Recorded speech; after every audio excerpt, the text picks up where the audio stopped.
আসসালামু আলাইকুম। বিসমিল্লাহির রহমানির রহিম। আমি বাংলাদেশ পুলিশের একজন কর্মকর্তা এসআই মাসুদ রানা। আমি আপনাদের কাছে কিছু তথ্য তুলে ধরতে চাই, যেটা বাংলাদেশের মানুষ অনেক দিন ধরেই জানে না, বা তারা এই প্রশ্নের উত্তর খুঁজছে অনেক বছর ধরে, কিন্তু কোনো উত্তর খুঁজে পায়নি। আজকে যাকে সেনাবাহিনী থেকে অব্যাহতি দেওয়া হলো, মেজর জেনারেল জিয়াউল হাসান, যিনি এনটিএমসির প্রধান ছিলেন এবং তিনি র্যাবের অতিরিক্ত পরিচালক ছিলেন। অতিরিক্ত পরিচালক অপারেশন। তিনি মেজর থাকতেই র্যাবে ছিলেন এবং বাংলাদেশে যত গুম খুন হয়েছে, বিএনপি সহ অন্যান্য যারা অ্যাক্টিভিস্ট, সেই গুম খুনের সাথে জড়িত এই জিয়াউল হাসান। অনেক নেতাদেরকেই র্যাবের কালো গাড়িতে করে সিভিলে ধরে আনা হতো, এনে র্যাব 1-এর গোপন আস্তানায় তাদেরকে আটক রাখা হতো। এরপর তাদেরকে সময় মতো অজ্ঞাত স্থানে নিয়ে তাদেরকে হত্যা করা হতো এবং অজ্ঞাত স্থানেই তাদের লাশ হয়তো নদীতে ডুবিয়ে দেওয়া হতো, নয়তো তাদেরকে দাফন করা হতো, নয়তো অ্যাসিডের মাধ্যমে তাদের লাশকে গলিয়ে দেওয়া হতো। আমি 2014 অক্টোবর থেকে 2017 ডিসেম্বর পর্যন্ত র্যাব সদর দপ্তরে কর্মরত ছিলাম। তখন র্যাবের ডিজি ছিলেন বেনজির, যিনি আজকে দেশের হাজার হাজার কোটি টাকা চুরি করে, পুলিশের হাজার হাজার কোটি টাকা চুরি করে পালিয়ে গেছেন বিদেশে। তো আমি দেখেছি অনেক মানুষকে কিভাবে অন্যায়ভাবে গ্রেফতার করে নিয়ে গুম করে রাখা হতো। আমি রিসেপশনে ডিউটি করতাম। গুম হয়ে যাওয়া মানুষের স্বজনেরা আমার কাছে আসতো, কিন্তু আমাদেরকে কঠোর নজরদারিতে রাখা হতো। সিসি ক্যামেরার আওতায় ছিলাম, তাদের সাথে আমরা ওভাবে কথা বলতে পারতাম না। তাদেরকে কোনো তথ্য দেওয়া নিষেধ ছিল আমাদের জন্য। কিন্তু তাদের স্বজনরা আসলে এসে যখন এখানে কান্না করতো, আমি নিজেকে ধরে রাখতে পারিনি। আমি অনেকের স্বজনকেই তাদের স্বজনের, গুম হয়ে যাওয়া স্বজনের পরিণতির কথা জানিয়ে দিতাম। বিশেষ করে যাদেরকে মেরে ফেলা হতো, খুন করা হতো, তাদেরকে আমি খারাপ সংবাদটা দিতাম না। কিন্তু যাদেরকে বন্দি করে রাখা হতো, যেমন বিএনপি নেতা সালাউদ্দিন আহমেদকে যখন অ্যারেস্ট করে আনা হলো, তিনি অ্যারেস্ট করার সময় ধস্তাধস্তিতে মাথায় আঘাত পেয়েছিলেন। তাকে র্যাব 1-এর গোপন কক্ষে আটক করে রাখা হয়েছিল দীর্ঘদিন। এরপর তাকে এক সময় ভারতে পাচার করে দিয়ে আসা হয়। তাকে অজ্ঞাত কারণে হত্যা করা হয়নি। তার ফ্যামিলি এসেছিল, তার স্ত্রী হাসিনা আহমেদ, তার ভাই গিয়াসউদ্দিন আহমেদ। ওনারা আমার কাছে বেশ কয়েকবার এসেছেন। আমি কয়েকদিন ওনাদের এই উদ্বেগ, উৎকণ্ঠা, আমার সামনে বসে কান্নাকাটি দেখে আমি থাকতে পারিনি। আমি ওনাদেরকে কৌশলে আমার ফোন নাম্বার দিয়ে আমি ওনাদের সাথে দেখা করে ওনাদেরকে জানিয়ে দিই যে সালাউদ্দিন সাহেবকে হত্যা করা হয়নি, উনি জীবিত আছেন এবং ওনাকে হত্যা করার সিদ্ধান্ত নেওয়া হয়নি। এই সিদ্ধান্তগুলো জেনে নিতেন তিনি হচ্ছেন বর্তমানে মেজর জেনারেল জিয়াউল হাসান, যাকে আজকে অব্যাহতি দেওয়া হয়েছে। শুধু অব্যাহতি যদি দেয়া হয়, তাকে যদি বিচারের মুখোমুখি করা না হয়, তাহলে এই আন্দোলনের, এই স্বাধীনতার কোনো মূল্য থাকবে না। আমি আজকে আর কাউকে ভয় পাই না। আমি আজকে বিশ্বাস করি যে আজকে আমাকে এই সত্য বলার জন্য কেউ গুম করে দিতে পারবে না, এই সত্য বলার জন্য কেউ আমাকে অ্যারেস্ট করবে না। সেই কারণে আমি বুকে সাহস নিয়ে আজকে কথাগুলো বলছি। আপনারা যারা বিএনপি নেতা ইলিয়াস আলীর অপেক্ষায় আছেন, তাদের জন্য দুঃখজনক সংবাদ। তাকে অনেক আগেই হত্যা করা হয়েছে।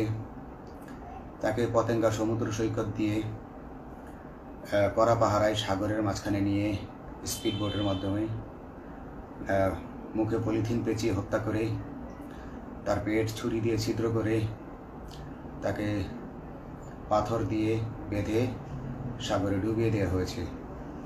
শুধু ইলিয়াস আলী নয়, অনেক নেতার সন্ধান যারা আজও পাননি। কিছু মানুষ তো ঘর থেকে উদ্ধার হয়েছে, কিন্তু যাদেরকে আপনারা পাননি তাদের সবার এই করুণ পরিণতি হয়েছে। আমি যদিও তারা এই কাজগুলো অতি গোপনে করত এবং র্যাবের অন্যান্য শাখার কর্মরত কর্মকর্তা কর্মচারীরা এটা জানতো না, কিন্তু আমি অত্যন্ত বিচক্ষণভাবে আমি এই খবরগুলো নিতাম, কারণ আমি জানতাম এগুলো একদিন আমি প্রকাশ করতে পারবো। এবং এই দিনটার অপেক্ষায় ছিলাম আজকে এত বছর, মানুষের কাছে সত্য প্রকাশের। বাংলাদেশের মানুষ জানুক যে কারা খুনি, কারা এত মানুষকে গুম খুন করেছে, এই দেশ থেকে এই দেশে ত্রাসের রাজত্ব কায়েম করেছে। তারা মাদকের ক্রস ফায়ারের নামে যে হত্যা ট্র্যাডিশন চালু করেছিল, এই ট্র্যাডিশনের উদ্দেশ্য ছিল বিরোধী দলের লোকজনকে হত্যা করা।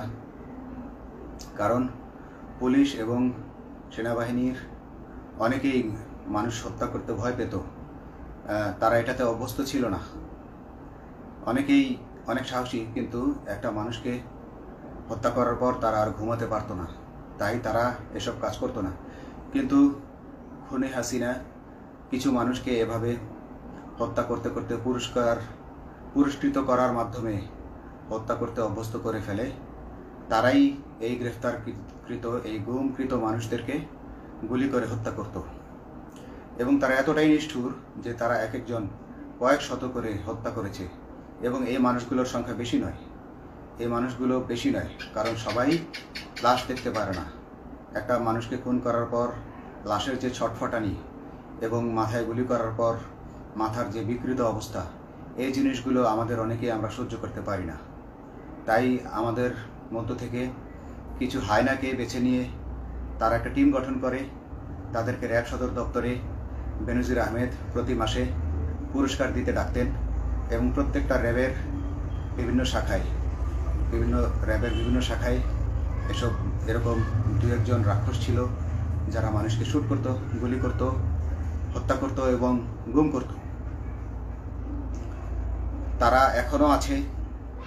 তাদেরকে আমি নতুন সরকারের কাছে দাবি জানাবো, তাদেরকে বের করতে হবে, তাদেরকে বিচারের আওতায় আনতে হবে।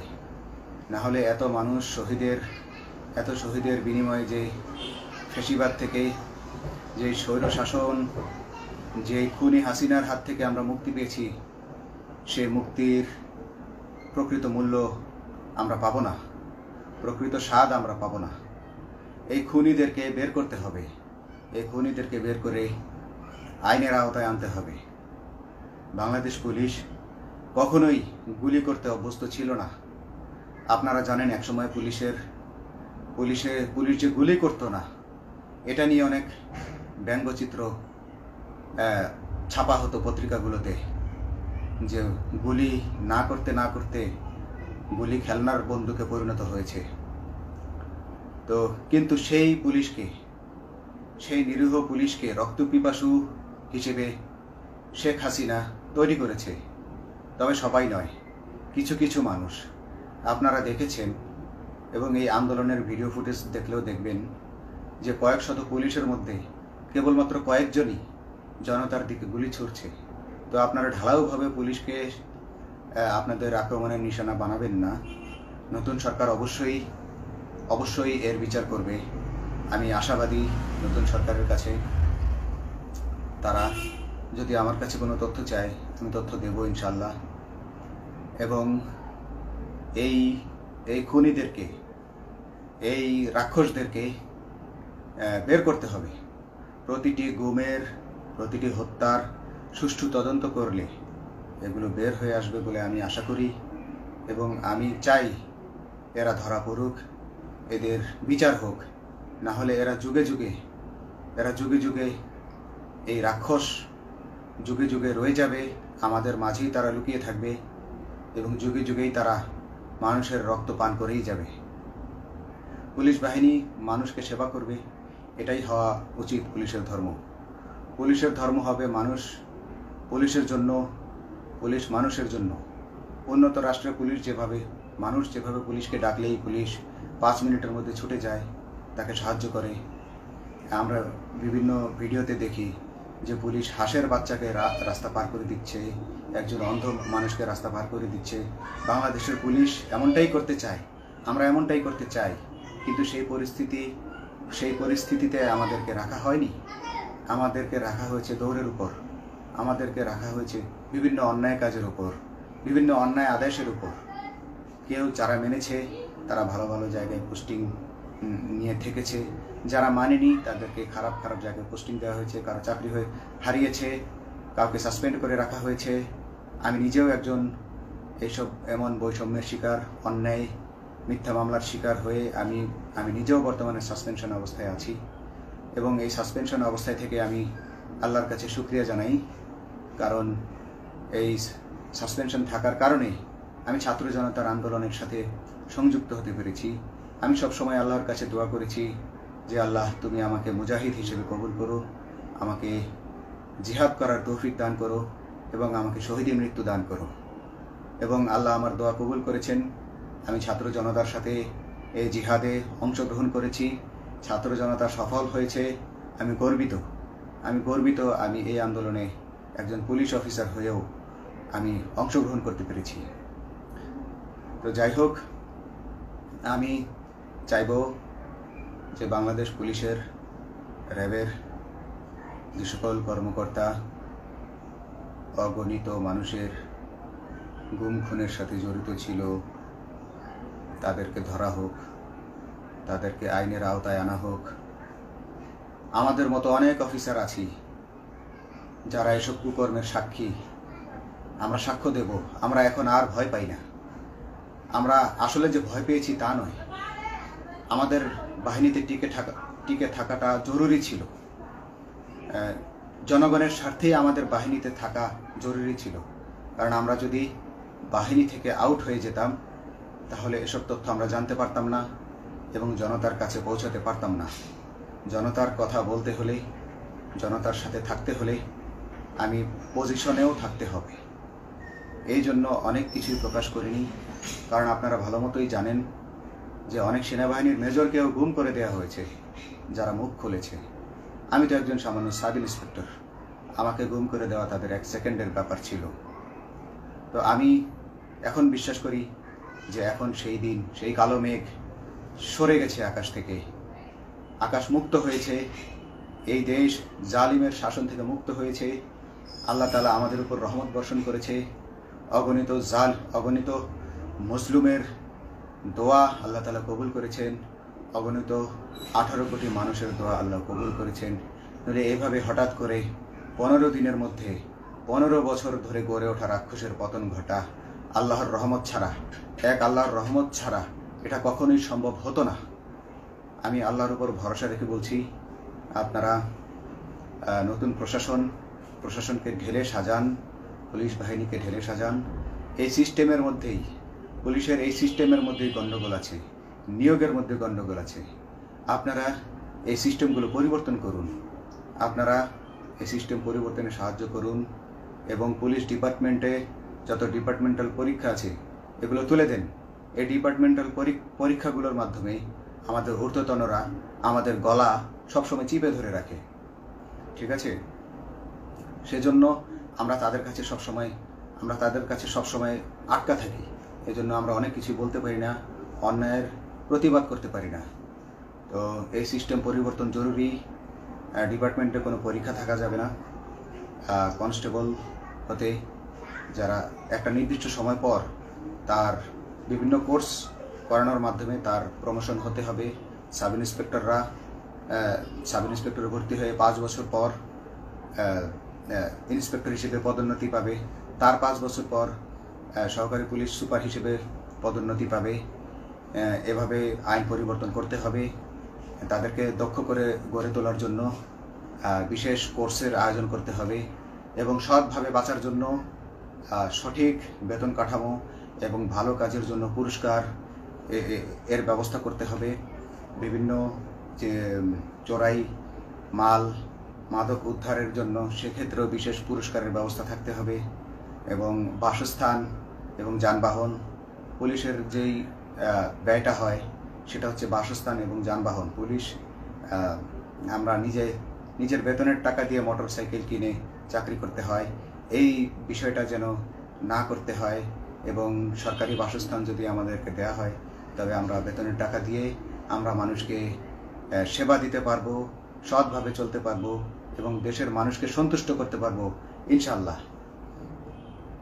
তো আমি আপনাদেরকে প্রথমে যেই তথ্যগুলো দিয়েছি গুম খুনের বিষয়ে, আপনারা এই তথ্যগুলো অনুসন্ধান করুন, অনুসন্ধানে টিম গঠন করুন। প্রত্যেকটা গুম খুনের বিচার হতে হবে এই দেশে। যারা আটক ছিলেন অনেকেই হয়তো এখন আয়নাঘর থেকে মুক্তি পেয়েছেন, কিন্তু যারা দুর্ভাগ্যের শিকার হয়ে মৃত্যুবরণ করেছেন তাদের আত্মীয় স্বজনরা, তাদের প্রতি আমার সমবেদনা রইল। তারা জোর দাবি তুলুন, তারা সবাই সরকারের কাছে আপনাদের পরিবার পরিজনের নিখোঁজ হওয়ার বিষয়টি তুলে ধরুন, আপনারা জোর দাবি জানান এবং গুম খুন তদন্তে একটি তদন্ত কমিটি গঠন করা হোক, যেখানে কোনো পুলিশ বা সেনাবাহিনীর সদস্য থাকবে না। এটা হতে পারে বিচার বিভাগীয় তদন্ত বা অন্য কারো মাধ্যমে, কিন্তু এই হায়নাদের এই খুনিদেরকে বের করুন, বের করে এদেরকে শাস্তির আওতায় আনুন, তবেই এই তারা তাদের বলিদান সফল হবে। আসসালামু আলাইকুম।